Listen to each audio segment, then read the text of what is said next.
sempre conosco ouvindo a palavra do Senhor. Meus irmãos, hoje é culto de ensino da palavra de Deus, como de costume.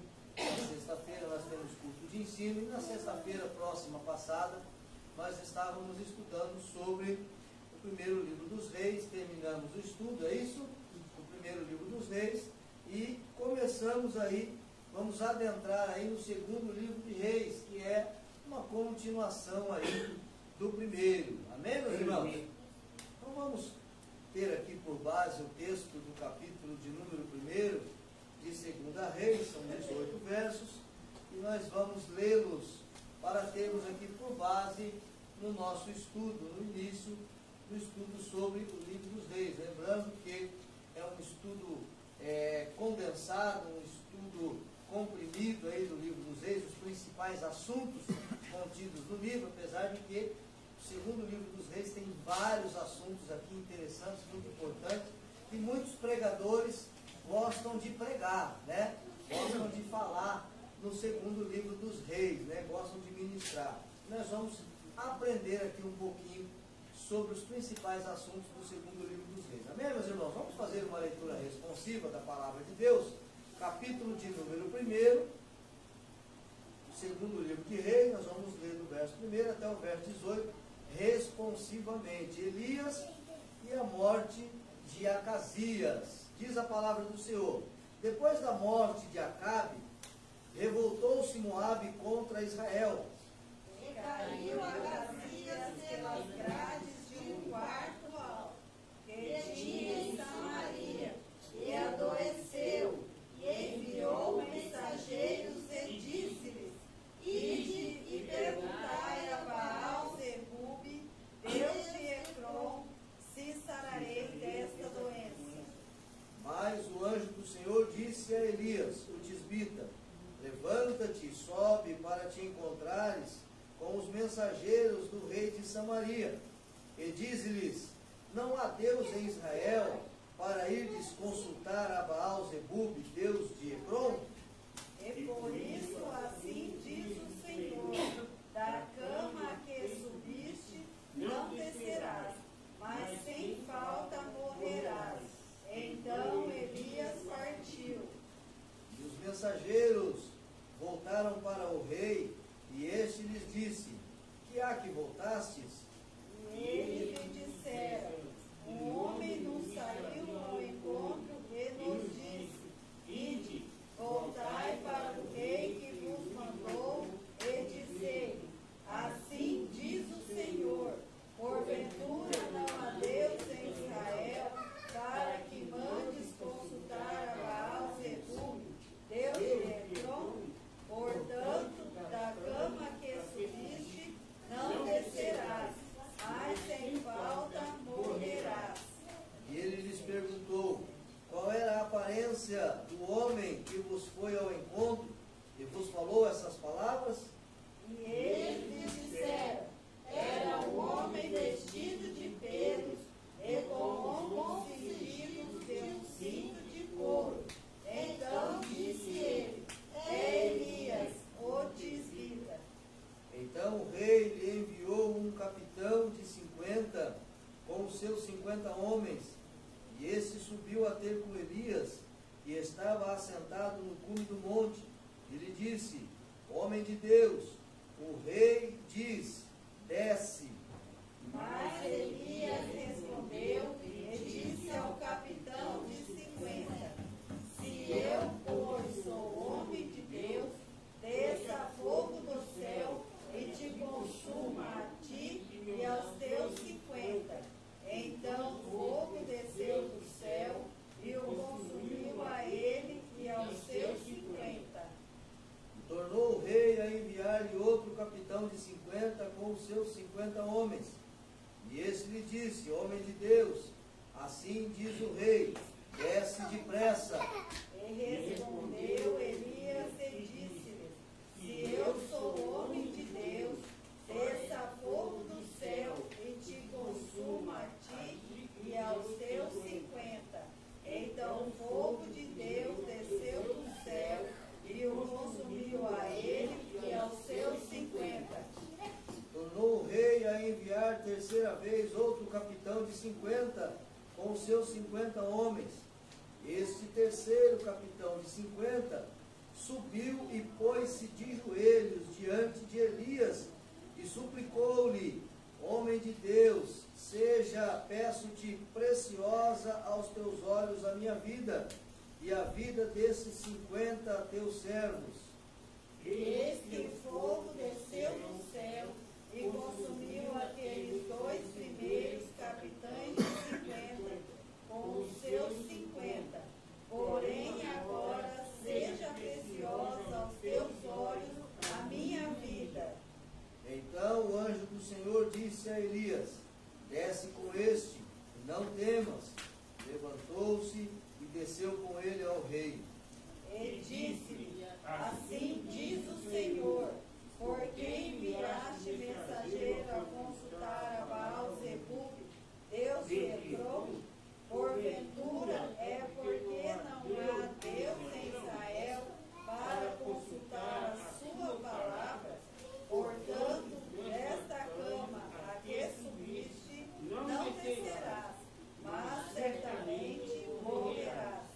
E assim morreu, conforme a palavra do Senhor que Elias falara. E Jorão começou a reinar em seu lugar, no segundo ano de Jeorão, filho de Josafá, rei de Judá, porque Acasias não tinha filhos. O mais dos feitos de Acasias que tinha feito, porventura não está escrito no livro das crônicas do rei de Israel? Amém. Podemos assentar, meus irmãos. Nós vemos aqui, após a morte de Acabe, Elias se encontra em uma situação na qual é a sua derradeira, aparentemente a última vez que Deus usa Elias para falar com o rei, né? O rei Acasias fez o que era mal aos olhos do Senhor e foi consultar a Baal-zebub. Foi consultar um deus pagão. Ficou doente porque caiu de uma janela, adoeceu, e ao invés de consultar a Deus, o Deus de Israel, ele manda os seus soldados consultar a um deus pagão.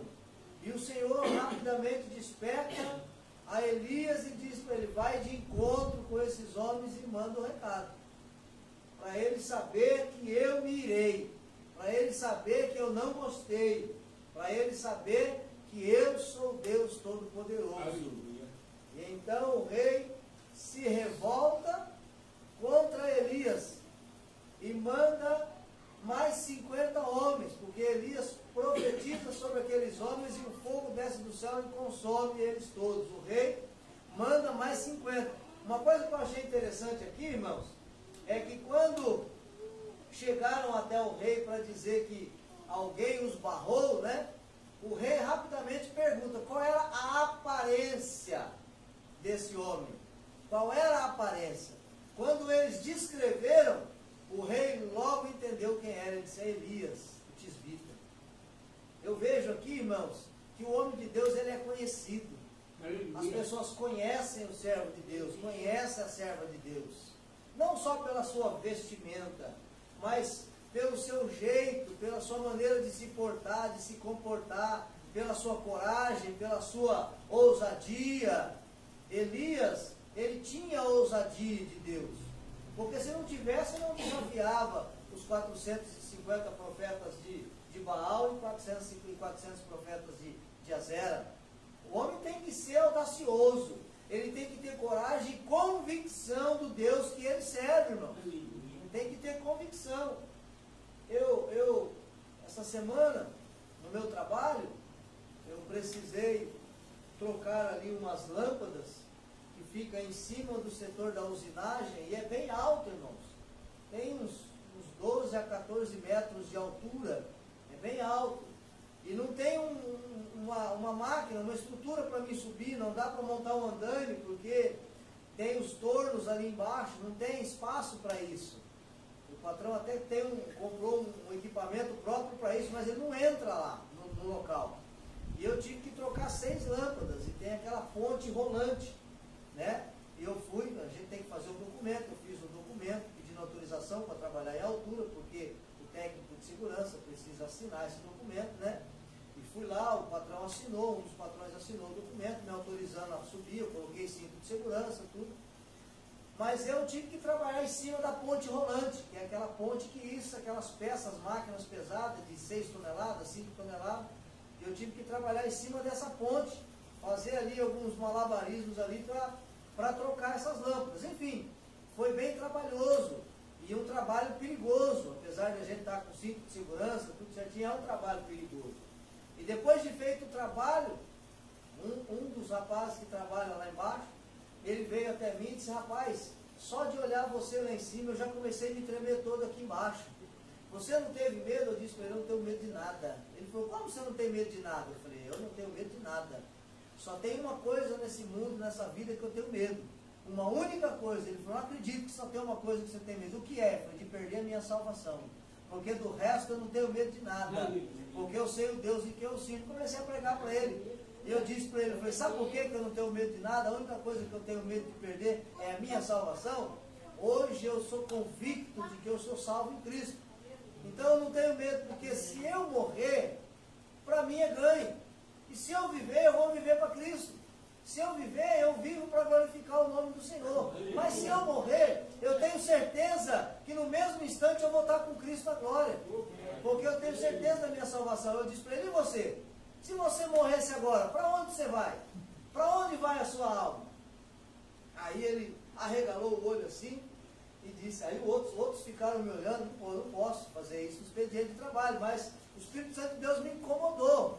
Né? Nem a Marília sabe disso, eu não contei nem para a Marília. Isso foi antes, foi terça-feira, foi na terça-feira, antes do feriado. E eu disse para ele: e se você morresse agora, para onde vai a sua alma? Você já pensou nisso? Começa a pensar nisso, filho. Para onde você quer que vá a sua alma? Porque a morte aqui, a morte na terra, é só o começo da vida eterna. Só que tem um porém.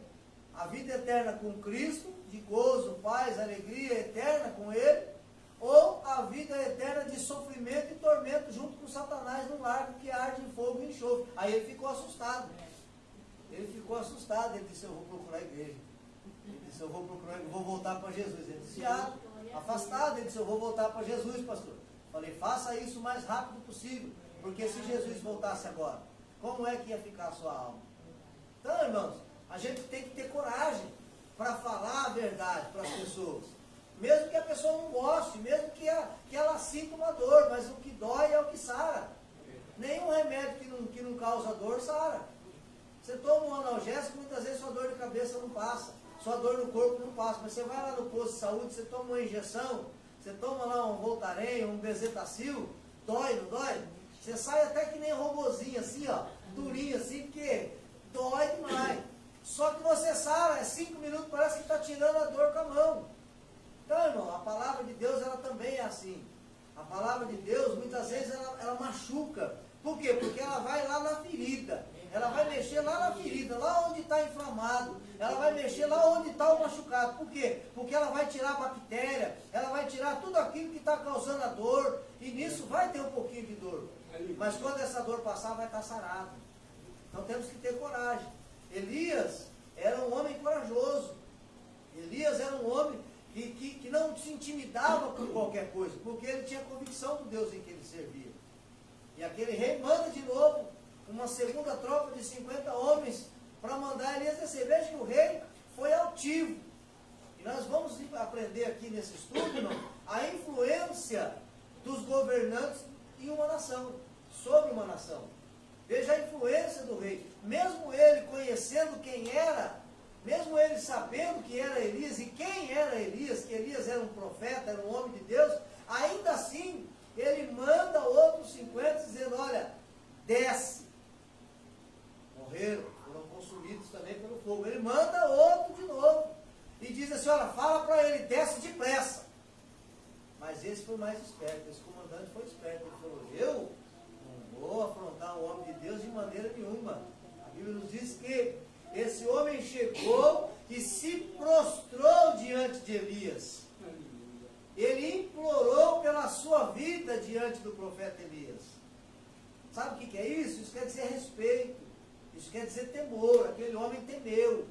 Ele temeu e tremeu diante do profeta Elias, porque ele sabia que o Deus de Elias era o Deus Todo-Poderoso. Ele clamou pela sua vida, de maneira que Deus, ele falou com o profeta e disse: desce com esse, não tenha medo. E fala o que tem que falar. E Elias desceu e falou para o rei: da cama que tu subiste não vai mais descer dela. Com certeza você vai morrer, porque você foi consultar Deus pagão, você foi consultar Baal-zebub ao invés de consultar o Deus de Israel. Bem, meus irmãos? Apenas para nós termos aqui por base pelo livro de Reis. O segundo livro dos Reis, ele começa com essa história, ou seja, o último feito de Elias. A última vez que Deus ele veio usar Elias aqui, é essa passagem aqui. Logo após isso, já vamos encontrar aí a morte de Elias, Eliseu como seu sucessor, e é o que nós vamos estudar um pouquinho. Então, irmãos, para nosso conhecimento, é uma continuação, né, de 1 Reis, como eu já disse aqui, autor desconhecido, não tem-se aí a certeza de quem é o escritor, né, de quem é o autor, mas o tema principal do livro é a história dos reis de Israel e de Judá, desde a última parte do reinado de Acasias, né, que é essa aqui, em Israel, e de Jorão em Judá, até o tempo dos cativeiros. Quanto à história de Israel, é esta um quadro sombrio de governantes degenerados e de gente pecadora que resultou na escravidão. O reino de Judá também se estava degradado, mas o juízo não o atingiu tão depressa devido à influência de um número de reis bons que reinaram durante este período. Tá? Então, dentro do mesmo período aí em que houve reis degenerados aí reinando em Israel, pelo contrário aí, em contrapartida ao reino de Judá, passou-se ali alguns reis que foram bons para a nação, para aquele povo ali. Tá? Então, por isso, foram sim atingidos pelo juízo de Deus? Foram. Porém, não foi de imediato. Tá? Deus ainda teve um pouquinho mais de paciência com o reino de Judá. Tá? Em sua maior parte, irmãos, o livro, ele centraliza-se nas vidas dos profetas Elias e Eliseu. Nós vamos encontrar dentro desse livro a maior parte dele girando aí em torno da vida desses dois profetas, os feitos desses profetas, né, chamado, a sua ocupação e os milagres e maravilhas que Deus fez através da vida desses dois profetas de Deus. Amém, meus irmãos? Uma mensagem espiritual, como eu já disse aqui, é a influência poderosa dos governantes sobre uma nação. E um resumo do livro, ele pode ser dividido em 3 partes, tá? Primeiro, principalmente a história dos últimos dias de Elias, né, quando ele pede fogo do céu para destruir seus inimigos, que nós lemos aqui no capítulo de número 1 aí, né, no verso 1 até o verso 9, que Deus envia fogo do céu para destruir os inimigos de Elias, tá? Depois, a divisão do Rio Jordão, tá? Está no capítulo 2 e o verso de número 8. A sua transladação, está no capítulo 2, verso 11 aí, né? Temos aí algumas outras referências também sobre a transladação de Elias, mas nós vamos nos concentrar aqui no livro de 2 Reis, tá? A segunda parte, eu disse aqui 3 partes, né? 3 divisões. A segunda divisão aí, a história de Eliseu, ele pede uma porção dobrada da graça que está sobre Elias, nós vamos encontrar no capítulo 2, verso 9, depois nós vamos ler um pouquinho aí esses versículos aí, tá? Estou aqui fazendo um resumão aqui para os irmãos entenderem os assuntos do livro, tá? O Jordão também é dividido, né, por Eliseu, nós vamos ver quando ele toca a capa de Elias no rio, né, e o rio abre, ele sara as águas do rio, amaldiçoa os rapazes que zombam dele, tudo isso está no capítulo de número 2, tá? Ele consegue água para um exército, aí já no capítulo 3, aumenta o azeite da viúva, aqui aonde muitos pregadores gostam de pregar nessa passagem, a partir aí no capítulo de número 4, ressuscita o menino, né, que é o filho da Sunamita, né, da mulher de Sunem, ali,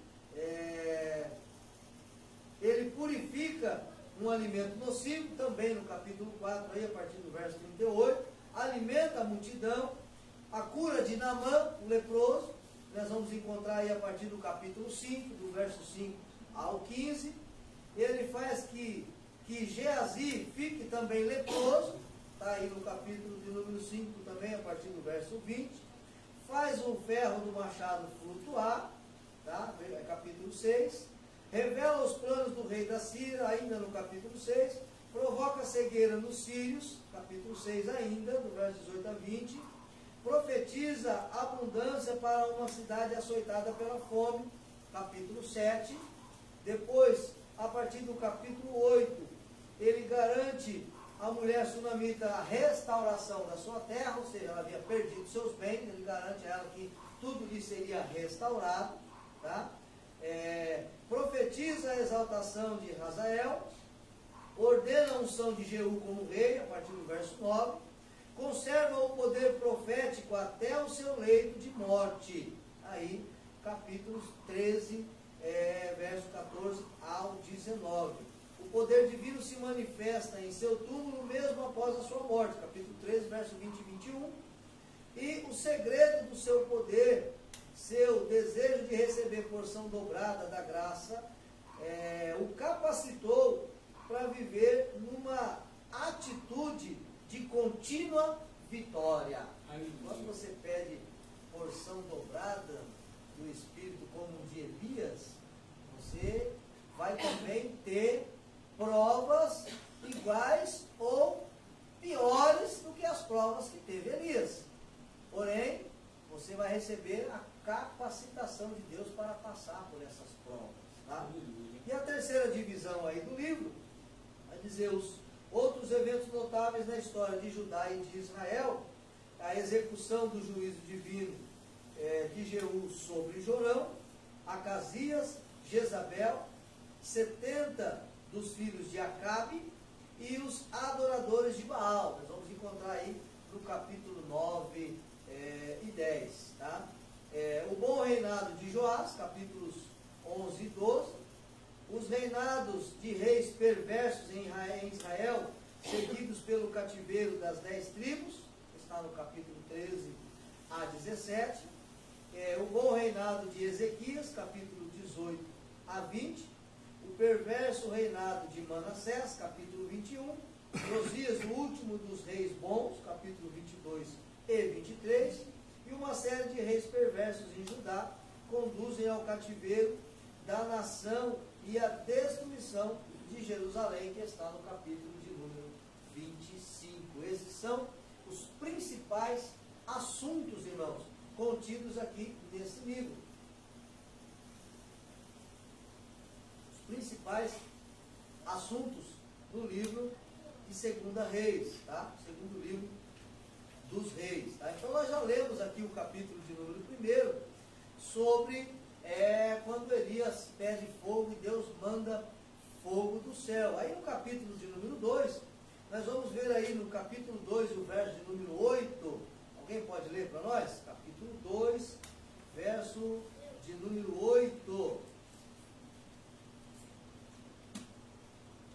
Então Elias tomou a sua capa e a dobrou, e feriu as águas, as quais se dividiram para as duas bandas, e passaram ambos em si.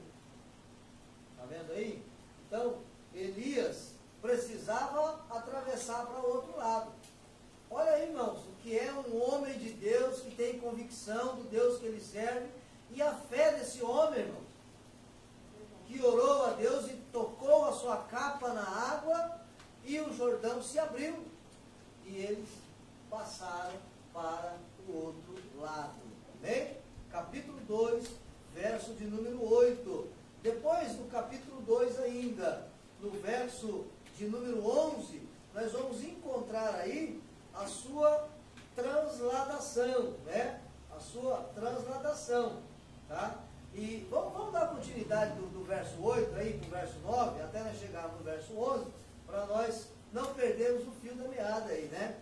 Então, havendo eles passado, Elias disse a Eliseu: pede-me o que queres que te faça, antes que seja tomado de ti. E disse Eliseu: peço-te que haja porção dobrada do teu espírito sobre mim.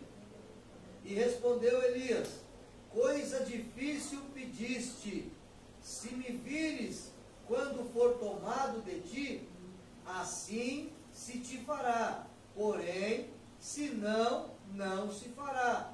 E indo eles andando e falando, de repente um carro de fogo com cavalos de fogo os separou um do outro, e Elias subiu ao céu num redemoinho. Está vendo aqui, irmãos? Eu fiz questão de ler esse texto aqui, porque muitas pessoas pregam e às vezes até ensinam de maneira errada.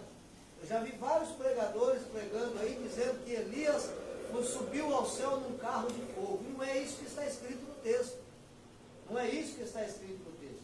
Elias, ele foi levado aos céus em um redemoinho. É isso que está escrito no texto. O carro de fogo separou os dois, ou seja, deixou cada um para um lado. Por quê? Porque o carro de fogo com os cavalos de fogo, quando veio, eles saíram cada um para um lado para o carro de fogo passar. Então o carro separou os dois, é o que está escrito no texto. E Elias foi levado em um redemoinho. Está entendendo? Isso é importante saber, porque tem muitos pregadores que pregam errado, irmão. Prega errado e ensina errado. E aí as pessoas aprendem errado. É a mesma coisa das demais coisas. Não está escrito isso no texto. Eu canso de ensinar isso e dizer isso. Os pregadores pregam, principalmente aqueles pregadores itinerantes que gostam de viver da palavra, eles gostam de pregar muita bênção, né, Lô? Eles gostam de pregar muita bênção, e aí eles olham o povo e começam a falar: você busca primeiro o reino de Deus, que todas as demais coisas Deus vai acrescentar. É mentira. Isso não está escrito no texto. Se você pegar o texto e ler, o texto não está escrito isso. O texto está falando de comer, de beber e de vestir. São três coisas distintas. Tá? São três coisas distintas que o texto está falando. O texto está dizendo: olha as aves do céu, elas não plantam, não fiam, não ajuntam em celeiros. E o nosso Pai que está no céu não as alimenta. Olha os lírios do campo, não trabalham, não fiam, mas nem mesmo Salomão se vestiu como eles. Mas Deus veste eles assim, com essa majestosa boniteza. Certo? Então Deus está falando sobre isso. O texto está falando sobre isso. Se o vosso Pai que está no céu veste os lírios do campo, alimenta as aves do céu, não tem de vós mais valor do que elas? É disso que Deus está falando. Então, aí o texto vai dizer assim: olha, todas essas coisas os gentios procuram. E vosso Deus, vosso Pai que está no céu, sabes que precisais delas. Agora, vamos lá. Como que começa o texto? Porque andeis ansiosos pelo dia de amanhã. Não é assim? Aí depois, o que o texto fala? Pelo que é vez de quê? Pelo que é vez de comer, pelo que é vez de beber, ou pelo que é vez de vestir. São três coisas distintas. Três coisas distintas. Tá? Então o texto vai dizer, vai discorrer sobre isso.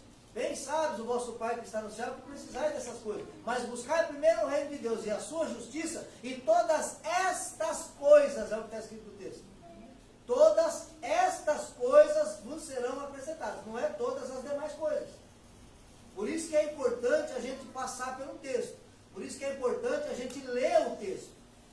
Porque muitas vezes a gente vai na emoção e a gente tenta deduzir o que o texto está dizendo ou o que está escrito e acaba falando errado, diferente do que está escrito no texto.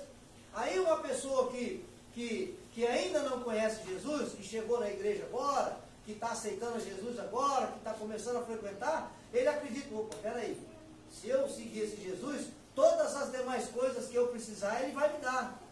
E não é assim. E não é assim. Deus, ele não derruba nada do céu na nossa vida, irmãos. Ele nos dá condições, ele nos dá saúde, ele abre portas. É assim que Deus trabalha. Deus, Ele não dá a vara e o peixe já enroscado no anzol. Não. Deus, ele dá a vara e ensina a pescar. Hã? Ele ensina a pescar. Quando ele chamou os discípulos lá na beira da praia, ele disse assim, ó, larga isso aí, venha após mim que eu vos farei pescador de homens. Ele estava dizendo assim, eu vou vos ensinar a ser pescadores de homens. Ele não estava falando, vou dar homens para vocês pescarem. Eu vou ensinar vocês a como ser pescadores de homens. É assim, a gente tem que ensinar. Da mesma maneira a Bíblia ensina como tratar os filhos. Ensina o menino no caminho. A Bíblia não está falando, você pega e coloca na mão dele pronto já. Está dizendo, ensina. Tem que ensinar. Então, eu estou aqui hoje ensinando a igreja. Estou ministrando uma palavra de ensino para a igreja. Então, quando você for pregar lá sobre Elias, você vai saber que Elias foi levado no meio de um redemoinho, e não num carro de fogo. Não num cavalo de fogo. Foi um redemoinho. Amém, meus irmãos? Então assim nós vamos aprendendo. Nós vamos aprendendo. A Bíblia, irmãos, ela nos ensina até português. Até o português correto a Bíblia nos ensina.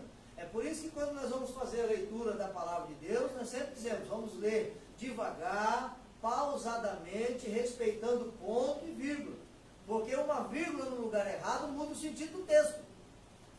Se eu ler o texto direto, sem vírgula e ponto, eu mudo o sentido do texto. Tá? Então é importante saber isso aqui. Tá bom, irmão? Então vamos lá, vamos prosseguir. Então ele pede Eliseu, aí nós já vemos aí, depois da morte de Elias aí, ou seja, um pouco antes de Elias ser transladado aí, nesse mesmo texto que nós vemos aí Eliseu pedindo porção dobrada do espírito de Elias. Tá? E quando Elias é levado ao céu em um redemoinho, as suas vestes elas ficam para trás. Tá? Porque o texto vai dizer que Eliseu pega as vestes de Elias e parte em duas.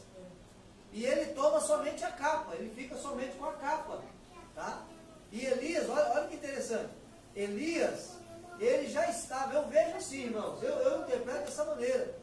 Nesse momento Elias já estava tomado pelo Espírito de Deus. Elias já estava ciente, o Espírito de Elias já estava intimamente ligado com o Espírito de Deus, porque olha as palavras de Elias, ó, peça o que você quer que eu te faça antes que eu seja tomado de ti. Ali ele já estava tomado pelo Espírito, ali ele já estava dominado pelo Espírito de Deus, tá? Porque ele já sabia, pede logo porque eu vou ser tomado de ti. E Eliseu rapidamente pediu, eu quero que desça sobre mim porção dobrada do teu Espírito. Aí ele disse, olha, se quando eu for tomado de ti, você me vê, ou seja, você vê de que maneira eu vou ser tomado de ti, assim vai ser feito. Se você não vê, não será feito. E ele viu quando Elias foi levado num redemoinho. Então, caiu as vestimentas de Elias, caiu a capa de Elias, ele rasgou as vestes de Elias e pegou a capa. A Bíblia, irmãos, vai dizer mais adiante, né, sobre a divisão aí do Jordão, no capítulo 2, no verso 14, que Elias, quando ele chega ali, ele está ali na beira do rio, ele questiona a Deus. Ele diz, onde está o Deus de Elias? E bate revoltadamente a capa na água, e a água se abre. Vamos ler? Verso 14 do capítulo 2, vamos ver se é isso mesmo. Capítulo 2, 14. Vamos, a partir do 13, ó. E apanhou a capa que caíra de Elias, e voltou e parou à margem do Jordão. E tomou a capa que caíra de Elias, feriu a água e disse, onde está agora Deus de Elias? Quando feriu as águas, estas se dividiram para um e para outro lado, e Eliseu passou. Está vendo aí? Às vezes ele não entendeu. Isso aqui me mostra que talvez ele não tenha entendido, tá? Ou talvez ele não tenha crido, né? Da maneira que devia crer no que Elias disse. Elias disse, quando eu for tomado de ti, se você me ver, assim vai ser feito, você vai receber porção dobrada do meu Espírito. Talvez ele achou que ele ia sentir algo diferente, alguma coisa ia acontecer. Aconteceu quando ele bateu a capa na água. Quando ele tocou a capa na água, ele viu que ele tinha recebido porção dobrada do espírito de Elias. Amém, meus irmãos? Vocês estão entendendo? Até aí tudo bem? Depois ele sara as águas ali do rio, nós sabemos que as águas do Rio Jordão eram águas sujas, né? E aí ele faz ali um negócio ali, ele joga sal na água e ele ora a Deus e as águas se tornam potáveis, né? E aqueles homens podem beber daquela água, tá? Isso já Eliseu, tá, irmão? Falando de Eliseu, porque aqui ele já recebeu a porção do espírito de Elias, ele já recebeu, já foi comprovado ali. Então ele começa agora aí o seu ministério solo, né? Porque antes ele estava ali acompanhando Elias, né? Ele estava aprendendo, ele era discípulo de Elias, agora ele começa a carreira solo ali, agora ele sendo ali o profeta usado por Deus, ele sendo o homem de Deus ali, e vai fazer grandes obras ali, através do poder de Deus, amém? Então, consegue ali água para um exército, né? Ele aumenta o azeite da viúva, capítulo 4, muita gente conhece essa passagem, né? Ela fala, né, que o meu marido morreu, era teu servo, não é isso? Sabe que ele temia Deus e tal, agora vem aí os credores aí, querendo levar o meu filho, porque naquela época acontecia isso, meus irmãos. Se o marido morresse e tivesse dívida, o credor tomava o filho, o homem que tinha, de escravo, para trabalhar para ele até pagar a dívida do pai. E aquela mulher ficou viúva, só ela e o filho, e aí os credores vêm na porta querendo tomar o filho, né? E aí ela chega até o profeta Eliseu e ela diz assim: meu senhor, o senhor sabe que o meu marido, teu servo, temia Deus, agora vem aí os credores querendo levar meu filho e tal. E aí Elias, né, fala para ela, declara-me o que tem em casa, né, e tal. E multiplica aí o azeite da viúva e fala para ela, agora você vende, paga a sua dívida e você e seu filho vivem do resto. Outro texto que muita gente interpreta de maneira errada, irmão. Muita gente interpreta de maneira errada. Vai, vende o azeite, paga a sua dívida e você e seu filho vivem do resto. Tem gente, eu já vi pessoas pregando que aquele azeite nunca mais acabou. Eu já vi muita gente pregando que aquele azeite ia durar para o resto da vida deles, que eles iam viver daquele azeite o resto da vida. E não é isso. O que o profeta estava dizendo era para ela comercializar aquele azeite, multiplicar, fazer girar o dinheiro. É isso que eu digo, irmão. Deus, ele dá condições, ele dá estratégias. Tá? Por que ele falou isso? Porque naquela época, irmão, o azeite era produto de comércio. Usava-se o azeite para muitas finalidades naquela época.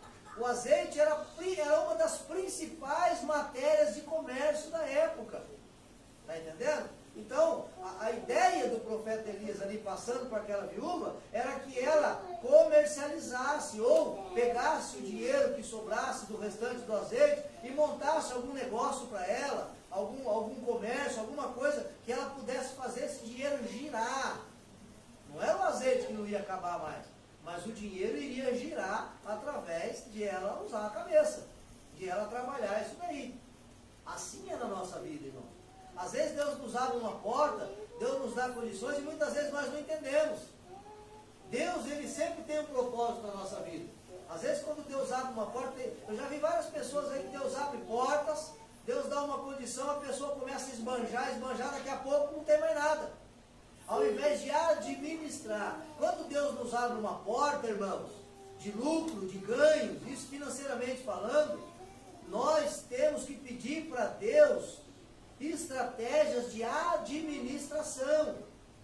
Eu já vi muito cristão, irmãos, murmurando, porque vive com o cartão de crédito estourado, vive com a fatura em atraso, não consegue se manter, pagar as dívidas, e aí reclama porque cresce o olho no vizinho que é ímpio, que não é crente, mas tem as suas contas em dia, tem seus cartões de crédito tudo certinho. Sabe por quê? Isso aí não tem nada a ver com Deus, irmão.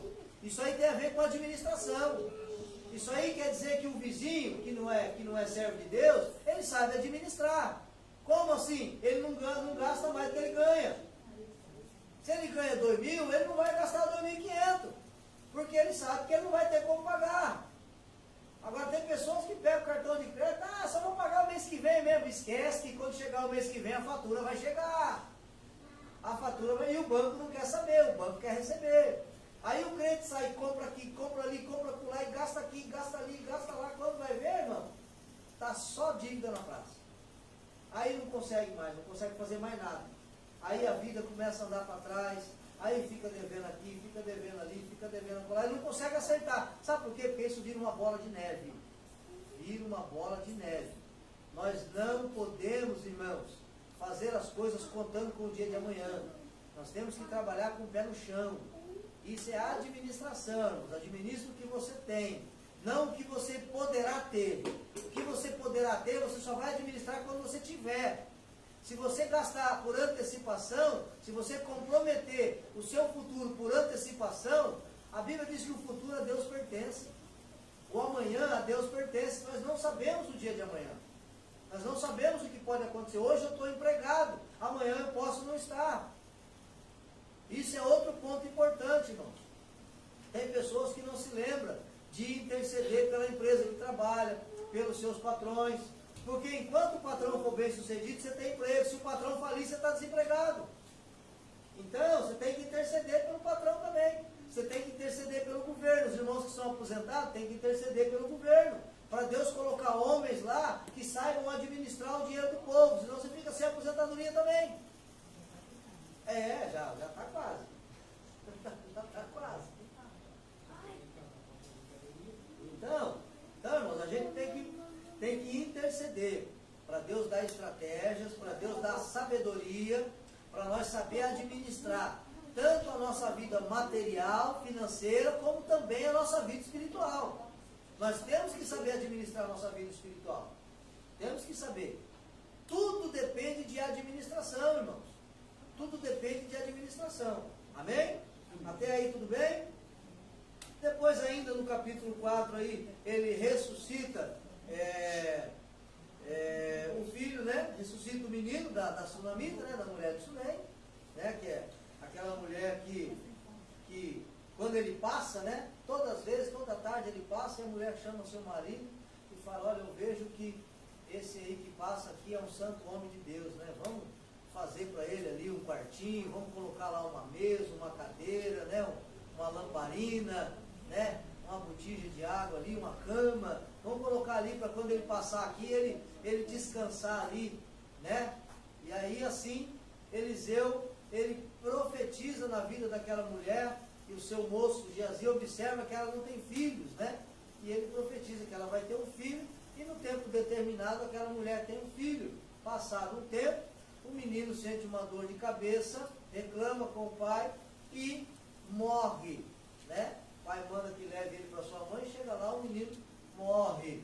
E aí a mulher vai ao encontro do profeta. Ela pede para guardar para ela ali um jumento e pede e vai ao encontro do profeta.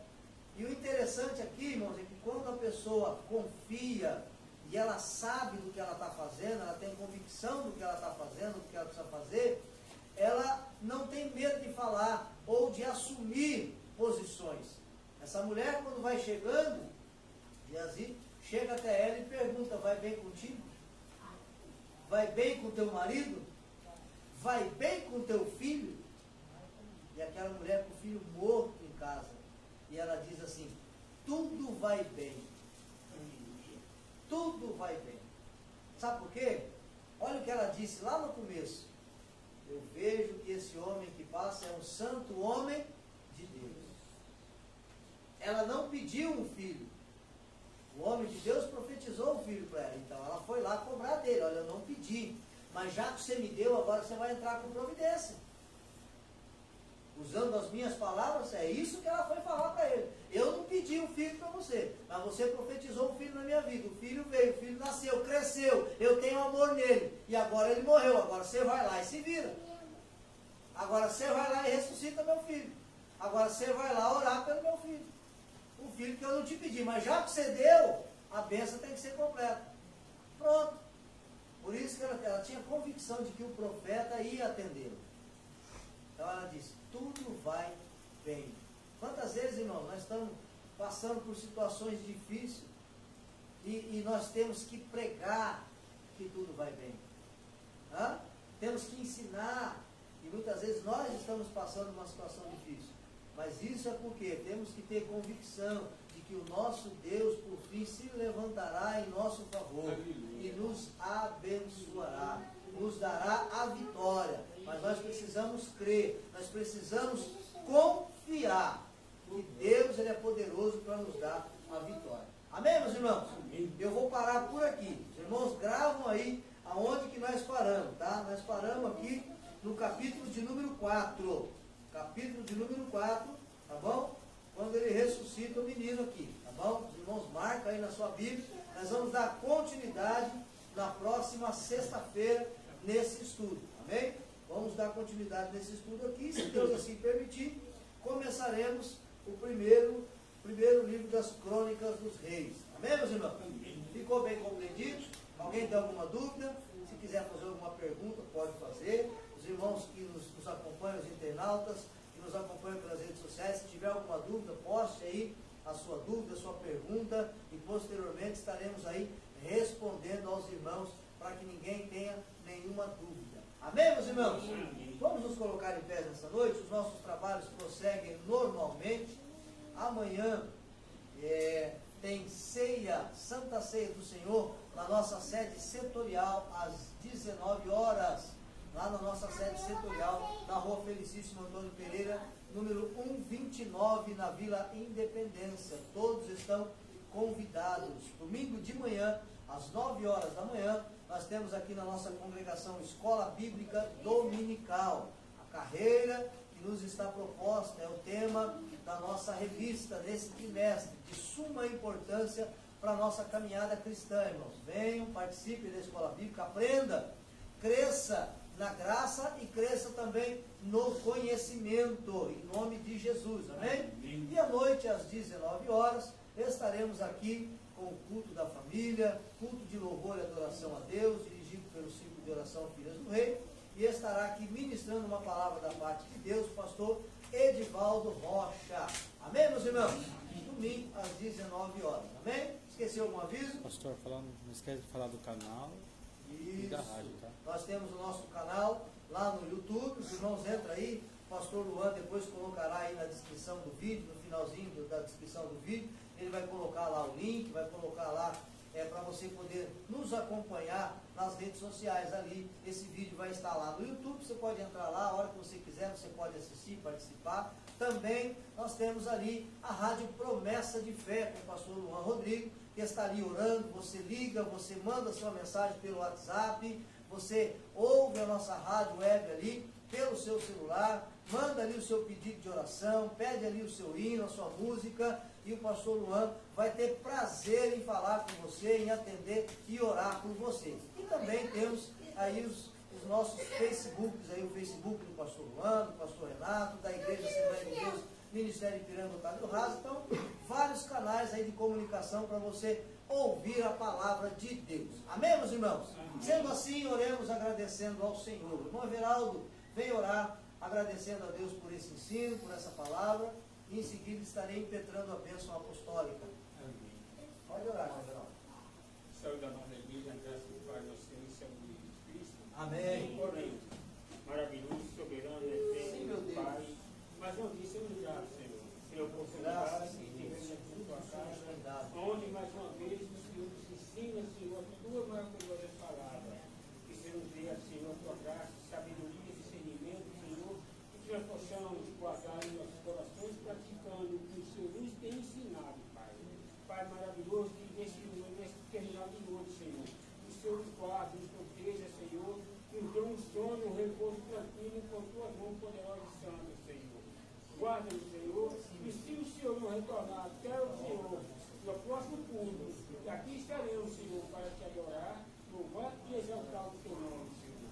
Pai maravilhoso, nos dá a tua bênção no nome do teu Deus Santo, do teu amado Filho Jesus Cristo. É o que nós te pedimos e te agradecemos, Senhor. Amém. Curva a sua cabeça, estenda suas mãos. Que a graça do nosso Senhor e Salvador Jesus Cristo, o grande amor de Deus, a comunhão e a consolação do Espírito Santo, seja com todos nós e nossas famílias, não só hoje, mas para todos sempre. Digamos todos juntos. Amém. Deus abençoe os irmãos em nome de Jesus.